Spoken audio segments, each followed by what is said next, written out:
Good morning and welcome to the show. I'm here with Dr. Roman Nation from Nation's Best, and it is Blue Shirt Day. Welcome back to the show, Doc. Morning, sir. You know, we get into these deep conversations sometimes. Yeah. And, before we started rolling tape, we were talking about the importance of spirituality Yes. To your health. I mean, is there that mind-body connection? There's a huge correlation between, and it all comes down to stress. And it's when we talk about spirituality, it can come in different forms, whether you go to church or you have your own separate type of spirituality, or really even atheists have a sense of spirituality about them, and it comes down to how your body manages stress or how it deals with the outside world. When babies are first born, their only thing that they know is to eat and sleep, and and the poop part of thing just comes along with the eating and sleeping part. But as they grow and mature, they're actually learning to adapt to their environment, to realize what they can and cannot control in their environment. So with little bitty babies, like their view of the world is, if I'm hungry, then the entire world must be hungry, and that's why they scream, is because they're just voicing that out. Right.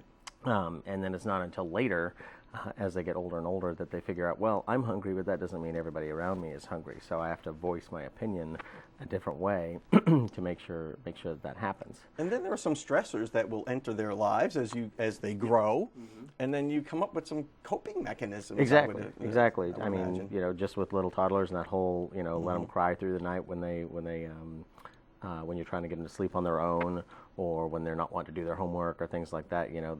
There's things in their environment that they can't control, and that's a learning and a coping mechanism. So spirituality has a lot to do with coping, and that's one of the services we're trying to add to our clinic, is having a counselor that can help folks not just with spirituality type stuff, but with coping, kind of mechanisms. Do people of faith live longer, or live better, or are they healthier? Or don't we know? Actually, I haven't read any studies about that in particular. There have been studies in the past that when I was in medical school, they did a study where they had a random group of people that prayed for a group in the ICU, and then another group that didn't pray for the people in the ICU. And in that particular study, the people that were randomly prayed for, it wasn't like a friend or you knew them, you were just praying for the guy in room 145. In that study, the people in the prayer group got better, like their health outcomes got better, which was really a huge thing that That's really interesting. People use that a lot. So in other words, prayer helped this random person. That's what they thought. And then they came back and they did studies later on to try and reprove that. Everything we do in science is, well, you got to replicate it. Somebody comes up with the idea, and if you can replicate it enough times, then that's when it becomes a truth. Well, in the follow-up studies that they did, that it didn't work. But there is a huge effect that goes along with placebo effect type stuff, or with somebody knowing. A lot of things that we know, if somebody's praying for you or you're praying for somebody else, your recognition of what happens to them or their recognition of what happens to them gets better. So if you're gravely ill and you're on a prayer list at your church, right, you may get better just from having that knowledge. Correct. Or there may be something else at play. That's true.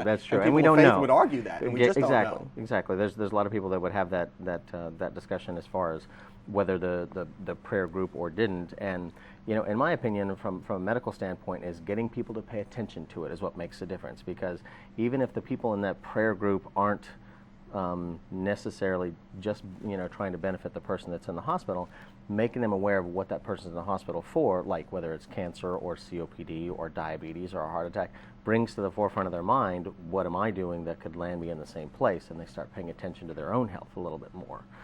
So it does kind of play a role. It does. And it plays a huge role. Really interesting topic. We have to run off to the local weather, though, and we'll solve the rest of the problems of the world after your local weather, brought to you by the West Pittman Law Firm, westpittmanlawfirm.com. Welcome back to the show. I'm here with Dr. Roman Nation, and we're talking about your health and spirituality. Does it really help? Like we were talking about during the break, there's a lot to be said about spirituality, and it whether you use a counselor at church or you just go to church to try and think about some of these things, there's a mental process that goes on. I call it mental regurgitation, where your body's taking in, or your brain is taking in all these extra stimuli that it doesn't know what to do with, and that's what we collectively call stress. And if it holds on to it and it doesn't deal with it, or it suppresses it, then it tends to make your health worse. So maybe church or participation in some sort of faith group or group, system. yeah, some sort of social system. Yeah, helps you reconcile all of those things. Yeah, women are very used to this part where they go out and they vent with a friend. There's a lot of therapeutic effect. You mean women vent? Where have I been when all this has been going on? Yeah. No, they do.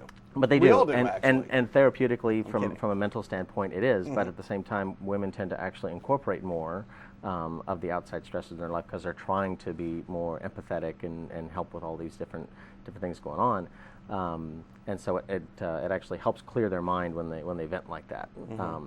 The trouble we sometimes run into is when you vent to a friend has a hard time being unbiased, or at least trying to provide some sort of feedback that is more like a sounding board. But that's where counseling really comes in, and that's where a good church counselor can be very, very helpful. Certainly. And they used to call it confession, now they call it reconciliation in the Catholic Church. Is that what it is? It is. It's reconciliation, and it kind of holds you accountable, but it also helps you reconcile your That's life interesting, in a lot of different ways. Because my daughter went to, she just got did her first communion earlier this year, and she had to go to. They still call it confession in that church. So anyway, but yeah, there's a piece to it that lets your brain kind of regurgitate this stuff and get it out in front of you, and as you talk about it, it actually starts to pick up the pieces one by one, and the more you kind of let it all out there and then come back and let it out and then come back, it helps you pick it up. And a good counselor will help you learn which pieces are the most important ones to pick up, and for the lessons that you're trying to learn, like we can't control everything in our environment, and which are the things that we can control. And that list is fairly small, and focusing folks on the things that they can control, and then helping them learn how to not be so reactive to other things that they cannot control. So what I'm hearing is, being out of control causes stress. Right. And having some sort of faith system helps you gain a little more control over your life, doesn't it? It helps you deal with the fact that you don't have control over your life, is what it comes down to. So it's instead of trying to control the outside environment, what you're controlling is your internal processing of that environment. The people of faith, are they healthier? In my experience, that would be no. Not necessarily so. No, I see a lot of sick people, people that have kind of not followed the lines. Yeah, healthy people don't go running to the doctor. Right. I mean, they do when they get injured, but that's much farther apart than a lot of folks who, whether they go to church or not. I know a lot of people with a lot of faith and a lot of involvement in their church, but they still lead very unhealthy lives, even though they're told otherwise. Yeah, you can be a faithful person and still smoke cigarettes. Oh, well, smoking cigarettes is actually, that's one of them. Alcohol is a huge component of unhealthy lifestyles. We have a lot of folks that, they'll go to church very, very regularly. Now, there are some faiths that have a no prohibition alcohol, on no alcohol caffeine, and those smoking and things like that. Yep. Yeah, and arguably those folks are the ones that I don't see because they are leading healthier lives. So I haven't read any particular studies about religious faith having a huge impact as far as healthier lifestyles. Again, it really comes back to the person paying attention to what's going on in their lifestyle rather than somebody else telling them what to do. So I guess suffice it to say, it couldn't hurt. True. It's not going to hurt you. It can only help you, unless it's some strange faith you just invented or something. Yeah, but, from the medical community, where we tend to caution people is that don't just use faith. God puts these tools and people on this earth for a reason. So if you're going to try and pray away your mother's cancer rather than take them to the cancer doctor, probably not the best way of doing it. Right. Or even if your cancer doctor is not of the same religious faith that you are, does not mean that they cannot be helpful. And in my opinion, that doesn't mean that that's not why God put them there. God put them there to help you, so that that you have those resources available. And we still have to deal with the realities of this world. Yeah. And not be so preoccupied maybe with the afterlife. Yeah. But it is a consideration. You got to hedge your bets. That's what I do, at least. Yes. Yeah. And that's one of the bigger arguments from the religion side of things is you have to believe these certain things in order to get rewarded in the afterlife. So. Well, Dr. Roman Nation, we're going to have to let that be the last word. But but thanks so much for coming on the show and My talking pleasure. about that whole faith and health Yes, sir. connection. And we'll be right back after your Mad Hatter Minute.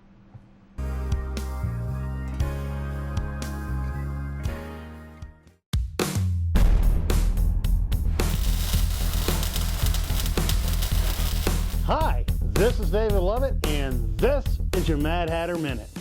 There are 3 things that may make your car run: fuel, fire, and air. Today, we're going to be talking about the air in the air intake system. Early automobile intake systems were very simple air filters connected directly to the carburetors. A modern automobile intake system has 3 parts. It has the air filter, the mass airflow sensor, and it has the throttle body. Air enters the engine through a snorkel tube located just inside the hood. The raw, cold air comes in contact first with the air filter.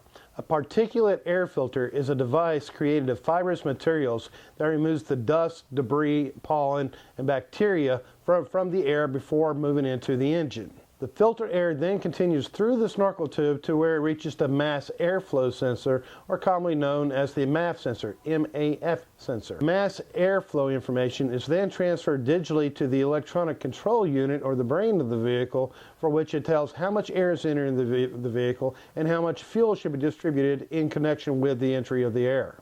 The throttle body controls the amount of air being distributed back into the engine. Whereas the mass airflow sensor measures the air, the throttle body actually controls the air. This in turn controls the amount of fuel ratio to be delivered back into the engine. And keeping a clean air filter, keeping a clean throttle body creates better running vehicles. I'm David Lovett, and this has been your Mad Hatter Minute. Hey folks, this is Joshua Brown with Mad Hatter on 23rd Street. Is your check engine light on? If it is, text MADHAT28, that's MADHAT28, to 24247 and we'll check it for free. Welcome back to the show. I'm here with Dr. Aaron Shores from Spine and Neuropain Specialists, and we're going to talk about some specific therapies that he offers that are kind of hard to find in other places. Doc, this is some sort of platelet therapy that you do? Correct, something called platelet-rich plasma. And what exactly is that, and what does that do for people? Yeah, platelet-rich plasma is a technology or a treatment that is used for several different orthopedic injuries, particularly most commonly tendon and some joint injuries, and can sometimes be an alternative to surgery or prevent surgery. And basically what we do is we draw a little bit of the patient's own blood out, put it in a test tube, spin it down, and we concentrate the platelet portion of the blood, which platelets are usually thought of the cells that make you stop bleeding when you cut yourself. But they also carry a lot of healing and growth factors, which can promote healing from tendon issues that are otherwise unresponsive to therapy or traditional steroid injections. And it can work quite well, particularly for tennis elbow, plantar fasciitis, Achilles tendon issues, some other tendon issues that, if all conservative options fail, would require surgery. This sounds like something that perhaps an athlete would want to do, or would just regular people want to have that done? Well, both actually. You know, there have certainly been some famous athletes out there that have done this therapy and done well with it, which have made it somewhat more mainstream over the last several years. But there's plenty of weekend warriors and other folks that develop tendinitis that aren't athletes. But sometimes their only other recourse is to consider surgery, and that's not to say that surgery isn't always going to be needed. But with the platelet-rich therapy, there's some new emerging data out there that shows that it does have a potential, I believe, in the marketplace, and can be a nice alternative for patients that want to avoid surgery. What are the advantages to it? Does it just get you up and running better, or your recovery time faster, or what are the benefits of it? Right. Well, great question. The real advantage of it is that it helps decrease pain. It can also help recovery. You know, some chronic tendon injuries are what we call a tendinopathy, which on the cellular level means that there's a sort of a different type of inflammation. And it's not always responsive to physical therapy or traditional steroids, because the type of injury that's occurred to the tendon is not true inflammation. So by injecting a concentration of platelet-rich plasma, which has a lot of healing factors in it, it's a holistic or all-natural way of using your body's own healing factors. We just concentrate them several-fold and inject them into an area to help promote the body's own healing.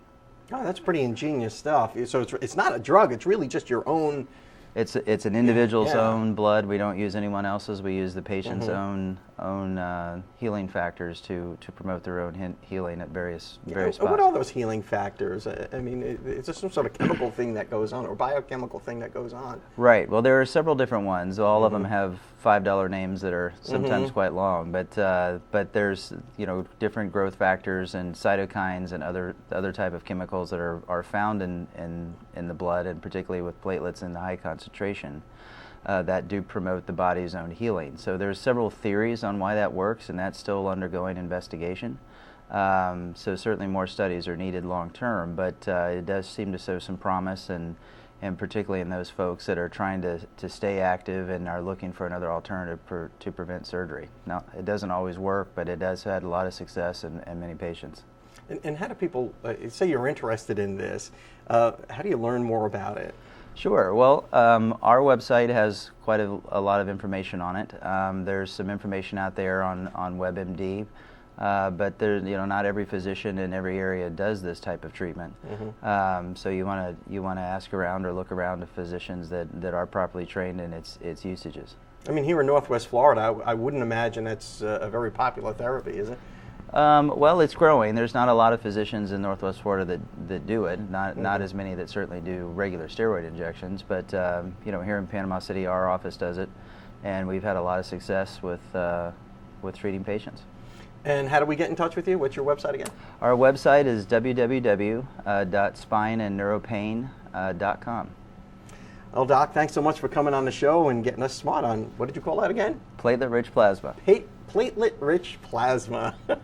Thanks for coming on the show, and we'll see you again next week. All right, thank you. We'll be right back after these messages. Welcome back to the show. I have Thomas Winterman here in the studio. He is a clinical counselor and the author of The Thrive Life. And if you haven't read this book, I recommend you get it. You'll live a better life. Thomas, there's a lot of good lessons we can get out of this book. And I know you've been coming on once a week and giving us a Thrive tip for the week, something to get us started on a Monday. So what's our Thrive tip for this week? For this week, my tip is to be a scientist. When it comes to goal setting, so many times we see it as pass-fail. We see it as whether we succeed and we reach our goal or we completely fall short and fail. But what a scientist does, they make a hypothesis, they test it out, and whether it's proven or disproven, they've learned something. They see it as an experience where they've gained some sort of knowledge, they tweak the variables, they go back, and they try again. So what you're saying in a subtle way is that it's okay to fail Sure. a little bit. Absolutely. And actually, if I really want to turn that on its head and say there's no such thing as failure. Everything that you do is a learning experience in some way. If you gain some knowledge from what you've tried to do, then you've succeeded. Yeah, well, that's what they say. The definition of insanity is doing the same thing over and over again, expecting a different result. That's right. But if you're a scientist, as you recommend, you tweak that formula a little bit. You do something a little different next time. Just a little bit. That's And right. how has that worked in your own life? Oh, it's worked perfectly. It's worked great. There have been plenty of things that I've tried that haven't exactly worked out the way I wanted to the first time. And you don't necessarily have to figure out this big, huge problem. You just tweak little variables here and there until you get it right. That's right. It's like eating an elephant. I mean, you have to do it one small bite at a time. You just can't Yeah. swallow the whole thing at once. That's and it. you're not going to solve everything from Jump Street. You're going to run into problems. And that's just life, isn't it, Tom? It absolutely is. Okay, so succinctly, the Thrive tip is Be a scientist. be a scientist. And is there anything else we can take from that beside being a scientist to kind of stretch out your Thrive tip for another minute because Jeff's holding up a sign? Sure. When there's always something to learn from goal setting. There's always something to learn from trying to be better. So we've got to get past this point of seeing things as pass or fail, like we're in school, like we're getting some kind of grade for what we do. Everything that you do in life, every strive that you make, every time you try to move forward, you're learning something. There can be something that's some sort of knowledge that's gained from that. So you're not all parts of your life then. That's it. Academically, maybe even your personal relationships. If you're an athlete, I mean, they learn from their mistakes, even watching videos of their competitions.